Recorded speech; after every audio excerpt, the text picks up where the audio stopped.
السلام علیکم ورحمۃ اللہ وبرکاتہ۔ ایک محترم بھائی سوال کرتے ہیں کہ پروفیسر صاحب، کیا غسل کرنے سے وضو بھی ہو جاتا ہے؟ وہ یہ بھی پوچھتے ہیں کہ غسل کے بعد بغیر وضو نماز پڑھنا کیسا ہے؟ دیکھیے، بھائی نے بہت اچھے سوالات پوچھے ہیں۔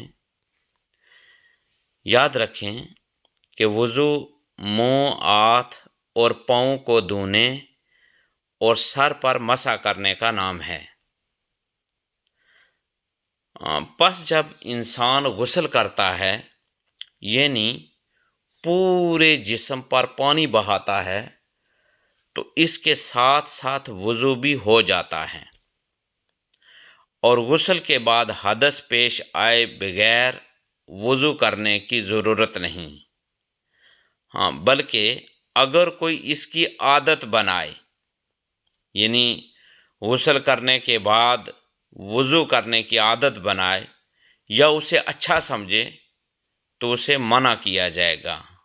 البتہ غسل سے قبل وضو کرنا مسنون ہے، اور یہی رسول اکرم صلی اللہ علیہ وآلہ وسلم کا معمول رہا ہے۔ یہ یاد رہے کہ غسل جنابت میں ناک میں اچھی طرح پانی ڈالنا اور منہ بر کلی کرنا فرائض میں شامل ہے۔ لہٰذا غسل جنابت میں اگر یہ فرائض چھوٹ جائیں تو غسل کامل نہ ہوگا، اور نہ ہی اس سے نماز کی ادائیگی درست ہوگی جب تک کہ ان دونوں فرائض کو ادا نہ کر لیں۔ تو معلوم یہ ہوا کہ غسل کرنے سے وضو بھی ہو جاتا ہے، اور غسل کرنے کے بعد بغیر وضو آپ نماز پڑھ سکتے ہیں۔ مجھے امید ہے کہ میری بات آپ کو سمجھ آ گئی ہوگی۔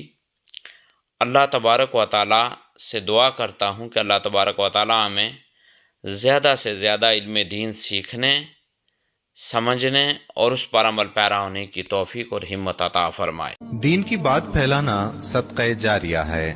ثواب کی نیت سے ویڈیو کو شیئر ضرور کیجیے۔ جزاک اللہ۔